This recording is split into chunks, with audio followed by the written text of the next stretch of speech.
Well, Dolphin fans, the moment you have been waiting for after that 33-8 beatdown drubbing the Indianapolis Colts gave the Miami Dolphins has arrived. Miami gets an opportunity to redeem themselves in a season home opener against the AFC East rival New England Patriots, who will not necessarily be at full strength, but then again, are the Dolphins at full strength? I am Omar Kelly, Miami Herald columnist. Joining me is Isaiah Smalls, Miami Dolphins beat reporter for the Miami Herald. Isaiah, are you confident that the Dolphins will respond favorably after being embarrassed and basically having the national media take a club to their head for an entire week on Sunday? I mean, I hope so, right? Like, at some point, it's about pride, right? Like, Trust me, we have not gotten there yet. I will tell you when it becomes about pride. I covered a 1-15 Miami Dolphins team, and we were talking about pride for 2 months. Yeah, but I mean, at some point, like, look, like, I don't think the Indianapolis Colts are 33-8 better than the Miami Dolphins. Like, I don't. Like, so whatever, issues internally, externally, whatever they got going on, like, they better have it figured out come by Sunday. Like, I hope so. But then again, I feel like anytime that I've, hoped with this team, with the Miami Dolphins, it's never necessarily like turned out well, right? Like, I had very high hopes for this team last year, and what would they do, right? I tempered my expectations this year. Their quarterback. Again, I should have factored that into the equation because more often than not, that has happened, right? That's true. It's true. It's true. It's hurtful, but it's the truth. Like, come on now. Let's not act like that's not true. And so I should have, and then with this year, right, I tempered my expectations. And then obviously that happened week 1. I had it more so of a lopsided game the other way, right? And that happened, right? So now, I mean, look, it's only week 1, and I'm trying to preach, like, let's not panic. Like, stay calm. It's week 1. We don't know. Then you hear the stuff about the team meetings or the players only meeting. And then it's just like, look, like, I was talking to Aaron Brewer today, and, he told me he was very intentional today about getting this team prepared mentally and physically for the toughness with which Vrabel's teams play with, right? You know it. I know it. They come into Miami and they smack these guys right in the mouth, right? And so that being said, right, I think it's incumbent upon this team to, and this is what Brewer told me, that to get prepared for it from day one, right? You know that you have a tough team coming in here that plays tough, is going to play you tough, is going to try to smack you in the mouth, try to show you that. I don't know if they're trying to teach and incorporate a toughness, but do you get there in week 2? Do you get to your final destination in week 2? I'm not saying that Mike Vrabel's team. I have a ton of respect for Mike Vrabel's team. I can tell you they have been a crawl in Tua Tagovailoa's side going back to the 2020 season. Do you want to wait? Before you go, do you want to hear his stats against the? I would love them. The Titans, because this is something that I definitely just figured out. All right, so in 2 games, he's completed roughly 58% of his passes, right, for a per game average of 222.5 yards, right? He has yet to throw a touchdown. Okay. He's thrown an interception, and he's lost 2 fumbles. Okay. That's not ideal. That's not good. That's awful. Like don't sugarcoat that. That's awful. I would love to know the passer rating, but 70s. It's in the 70s. Hold on, I'll tell you right now. Okay, that's not good. That's not good for Tua. It is. Oh crap! I gotta go back to his. Yeah, it was. I think it was 77. Give me a second to verify. Hold on, but you mentioned the players only meeting, and we addressed this in Wednesday's podcast, which, I don't know why the nation is just catching on to the fact that the Dolphins had a players only meeting after week 1 when we discussed that on Wednesday. No shade intended, but shade. 70.5 to be exact. 70 point. not good. That's not a Tua standard. Yes, it's early for a players only meeting, but there have been players only meetings for winning successful teams. So I'm not necessarily buying into this whole, they had a players early meeting after week 1, so this is panic time. Here's my thought process on it. Based on how you played, based on how you looked, based on how the effort just didn't seem to be there, or maybe the preparation wasn't good, and you can use whatever reason or justification for getting your face kicked in by the Indianapolis coach you'd like, there has to be a response. And why wouldn't there be a players only meeting? If you and I say this, and I don't, what's the proper word for p-footing around about the topic and subject, but if you continue to play the way that you're playing and look the way that you're looking and lose to the New England Patriots and then lose to the Buffalo Bills, Mike McDaniel will not have a job in October. He will not survive September. So then you get a new coach, and then you get new people, and then you get a new operation, and then all these coaches are going to be starting looking for a job in the middle of the season, and it's just ugly. It's just ugly. You can go off the rails very, very quickly, for sure. Yes, for sure. So the whole thing is to prevent it from going off the rails. Interestingly enough, we asked Mike McDaniel about his thoughts of player-only meetings and the possibilities that can come from it. And here's what he had to say. I think player-led meetings are important. I think the gravity of this one in particular, it's something that we've done in the off season. It is a part of how we do things based upon my beliefs, and what maximizes investment is ownership. So I think it's important that players feel they have the ability and the desire to do that. So that fires me up. But in terms of, I think it's a little blown out of proportion with regard to the necessity with the whole framework of NFL season. It feels a lot different than 0-1 based on how we lost. So I think, and there's natural things with that you, those guys wanted to make sure everyone was on the same page and moving in the same direction. But that being said, you also have to have the sanity of recognizing, okay, you are 0-1. It's one game, and we have 16 guaranteed ones left. So we need to get our ducks in a row and make sure that what happened before doesn't happen again. So I was happy with that, but I was more happy with the way guys approached their jobs, connected throughout the week. Yeah, the one thing I would like to say and address regarding Mike McDaniel, and this is not something that should be new to people who watch this podcast or follow our work. Mike McDaniel runs a player-run team. It's all about player empowerment. The players control the locker room. They control the culture of the team. It's a player-driven team, and he has empowered them. This is the way that he believes organizations are best run. This isn't new. This isn't some loosey-goosey philosophy. Oh, Mike's cool. Mike just lets us do what we want. That's not what it's about. It's about player empowerment, where when you are empowered, you take ownership for it.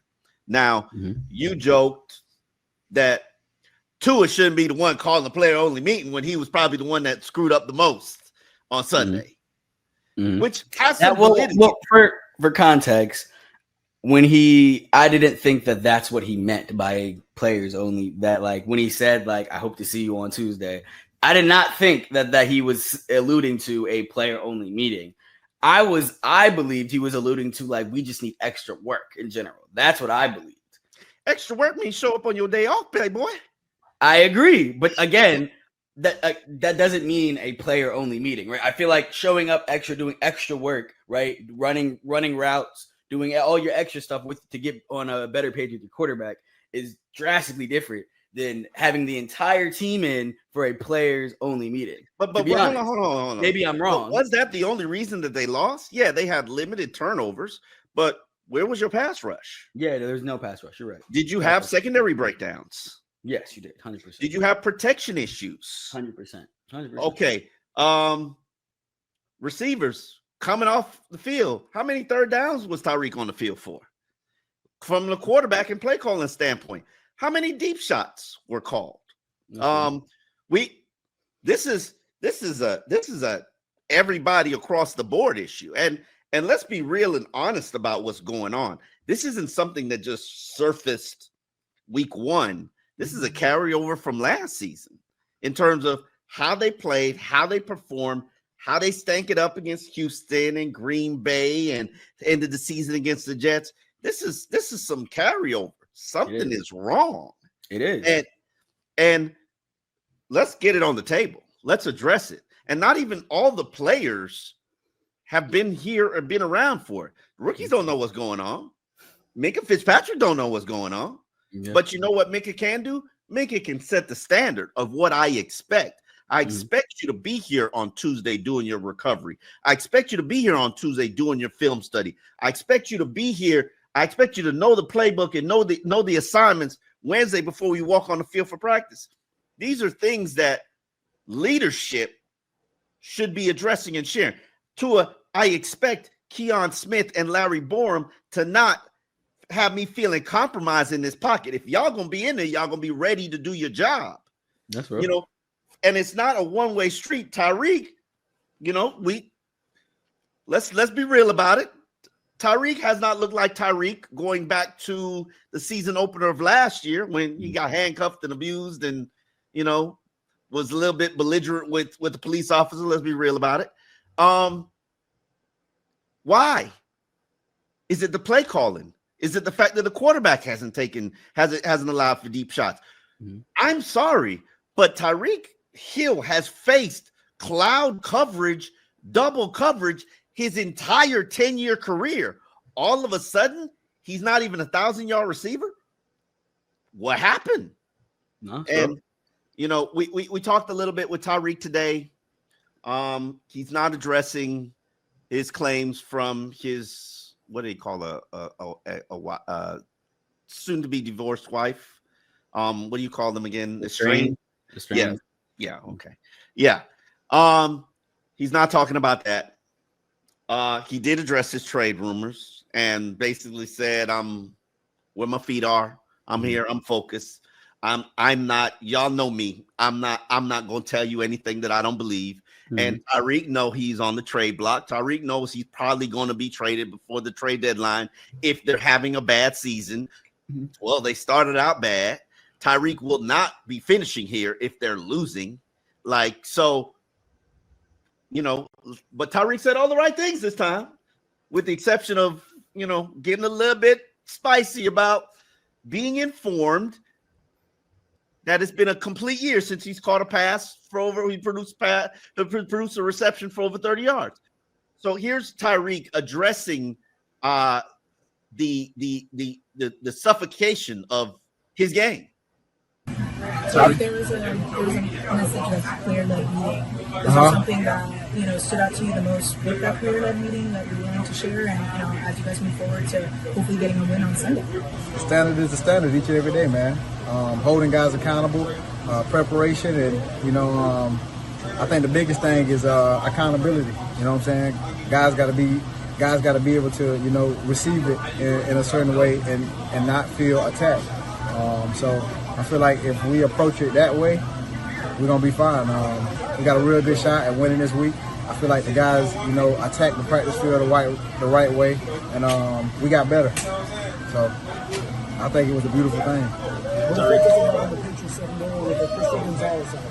What you say now? What effect does it have on the Patriots secondary with Christian Gonzalez out? Oh, he's a real good player, man. But Braves, he's one of those old school guys, so it's always next man up, man. So they got a bunch of guys who can fill in and make plays on that side of the ball. So looking forward to competing against those guys. Tyreek, it's been a question in the passing game at all over the past year. Does it fall, you think, entirely on the players playing better, or is there anything the coaches can do as far as their schemes, playing up tempo, gimmicky plays? Can any of that solve things, or does it come down entirely to players? I feel like at the end of the day, man, our coach is going to call the play, and it's our job to make it work.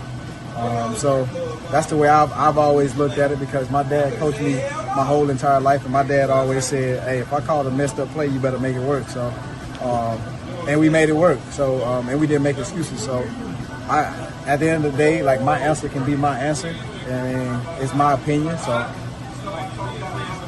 I'm going to say at the end of the day, it falls on us. So if Coach Frank or Coach McDaniel sends in a play, it can be the most messed up play against the most messed up look. It's our job to make it work. So at the end of the day, we just got to execute. You know what I'm saying? No matter the play call, no matter what, just go out there with the mindset that we're going to attack and we're going to dominate and we're going to play fast and physical. So, is there any rhyme or reason you haven't caught a pass for over 30 yards in a full year?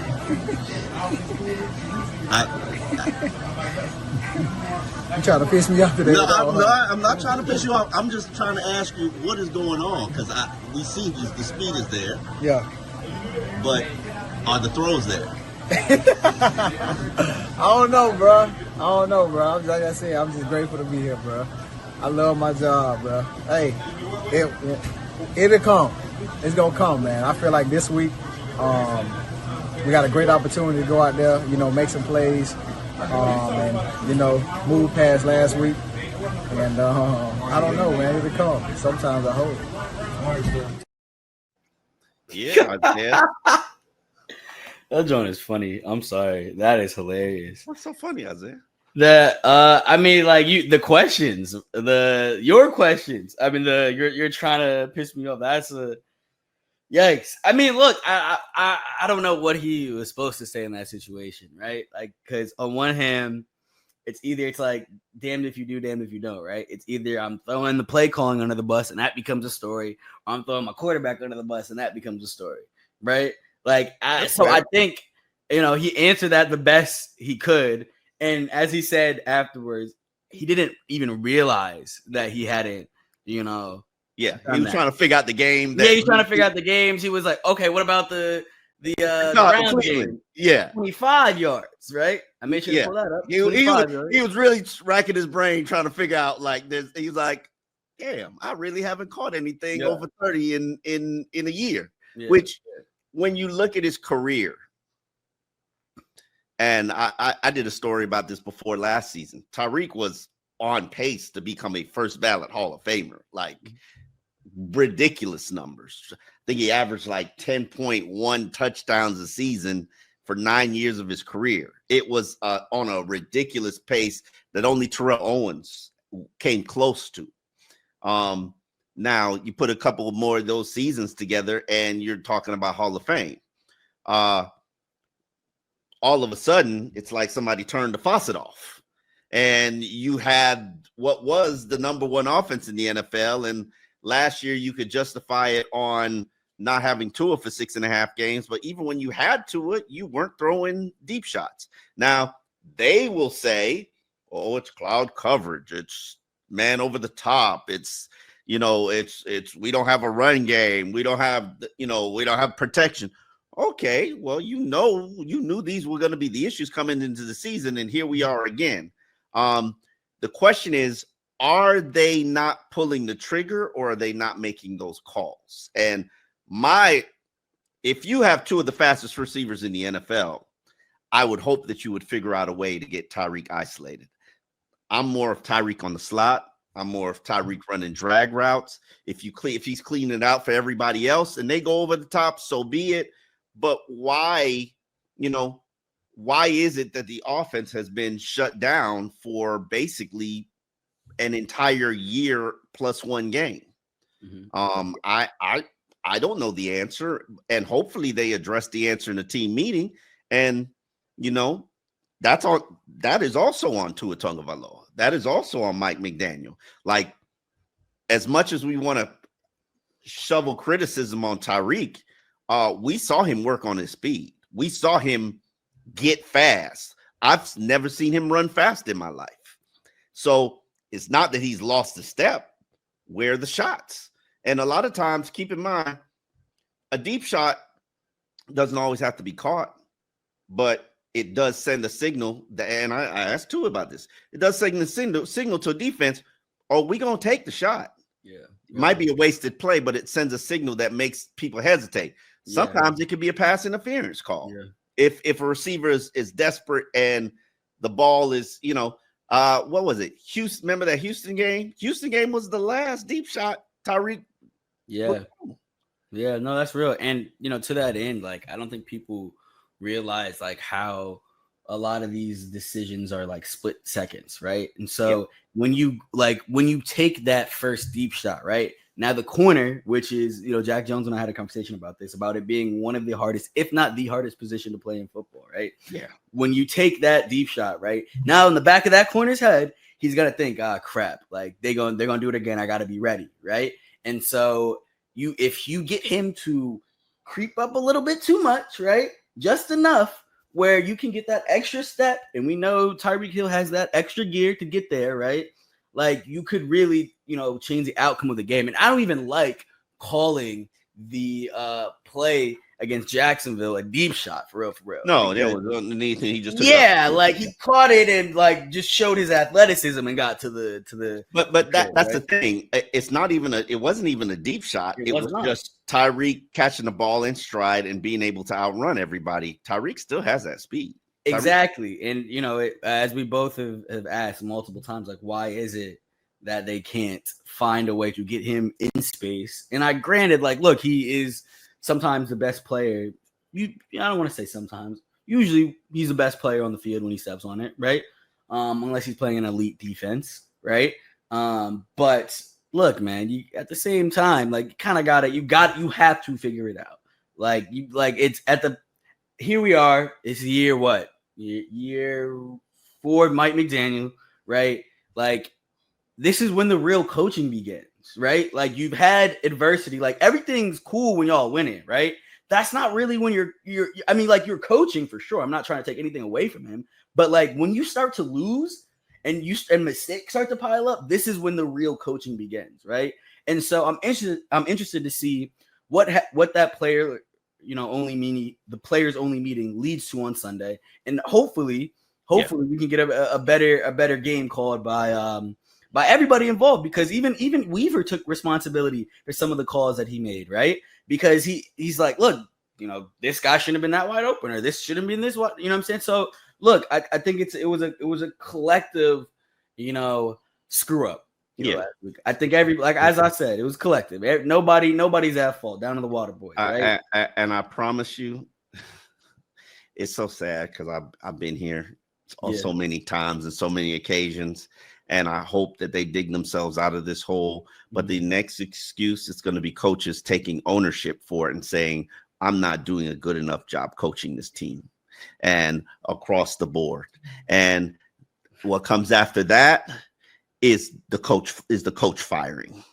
And it's just, it's sad, but these are the reality, and these are the points that we're at. If they want to get some relief for Mike and inject a little hope into this fan base and make the media back off them, they got to deliver a victory. Nothing else will do.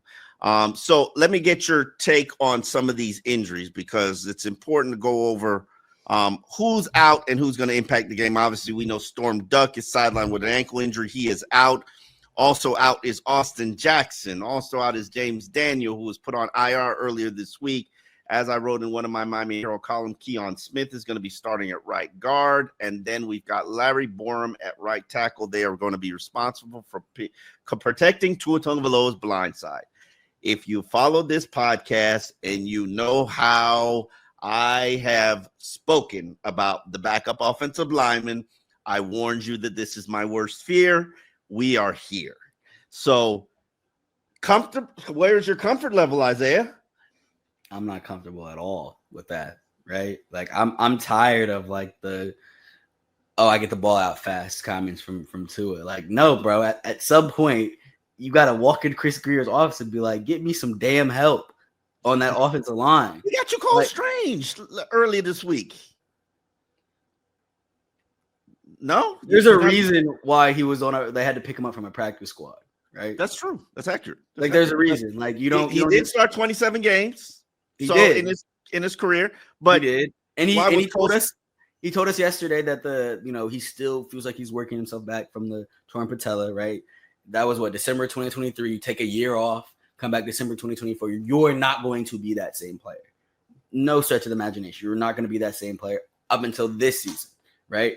At least, and to be even more frank, you're not going to be that same player until later in the year, because to me, it's 2 years after the injury, right? Because the first year you have to you're learning to trust yourself, right? You got to learn to trust your knee, trust whatever body part that kept you out. You have to trust yourself, right? That's why when players come back, you don't see the same bursts. You don't see the same speed initially, right? It takes some time to build up, which is something that, I think is worth mentioning with that pass rush, right? Like the two edge guys, they hadn't played meaningful football. And I mean, for Chubb, it was closer to 2 years. Jalen got hurt in Tennessee last year. Yeah, Jalen, it was like a year, right? So, that gives me a little bit of, I guess, just faith, right? That they will soon be able to get back up to where they need to be.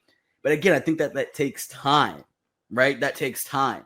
And then you talk about, you're going to have two backups on his blind side. I mean, I'm going to call a spade a spade. Larry Bourne wasn't really balling against the backups in the Jaguars game, right?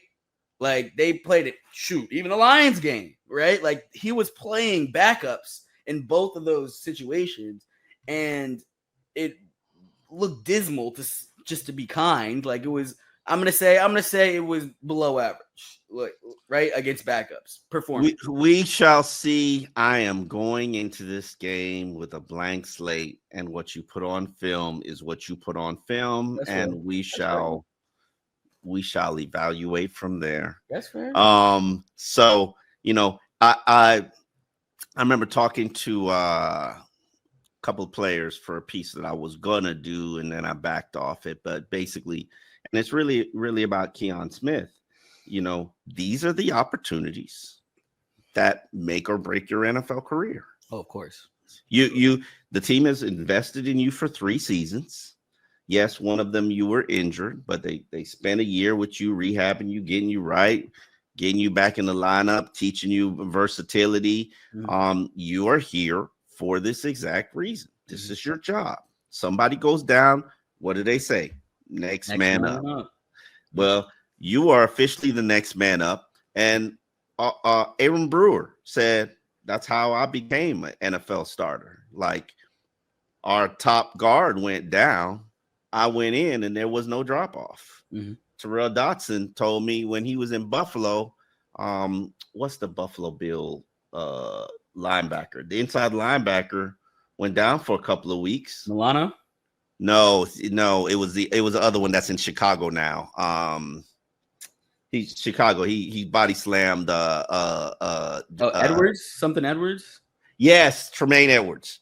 Tremaine Edwards went down, and he went in there and an undrafted player, and there was no drop off. And they said, "Oh, we might have something here." You know what I'm saying? Yeah. So it's your time to shine, for real. Like, it's a unfortunate opportunity, but it's an opportunity nonetheless. And this is when you get these opportunities. Yeah. And this is how you make an NFL career for yourself. Yep. Guys go down and you got the ball. That you've been waiting for this time and this opportunity to 3 years of investment in you. You got to deliver. Larry Borum, they talk about this scheme being more favorable to you. You could showcase your athleticism. Okay. Well, I need to see you out there mauling people in the run game. If not, what we doing? Let's break that Kendall Lamb breaking case of emergency glass. And I'm not saying that Kendall Lamb should be out there instead of Larry Bourne at right tackle, because as I've said, Kendall Lamb at left tackle is way better than Kendall Lamb at right tackle. Mm-hmm. And I'm not necessarily certain that he's all the way healthy coming back from that back injury that ended his season prematurely last year. But right now, you're in a desperate spot, and it's breaking case of emergency. And if there was an emergency, we have officially reached it. Yeah. So it'll be interesting to see how the team performs, who steps up, who delivers. I'm definitely expecting a better performance from Tua Tagovailoa, which is why I am predicting a Dolphins victory today. Okay. I am very used to Tua responding to adversity. While he has not proven that he has it, he generally responds well when the heat turns up. He's able to To that point, I believe I was doing just a poor man's search. 12-4 in games where he's committed 2 or more turnovers. Okay.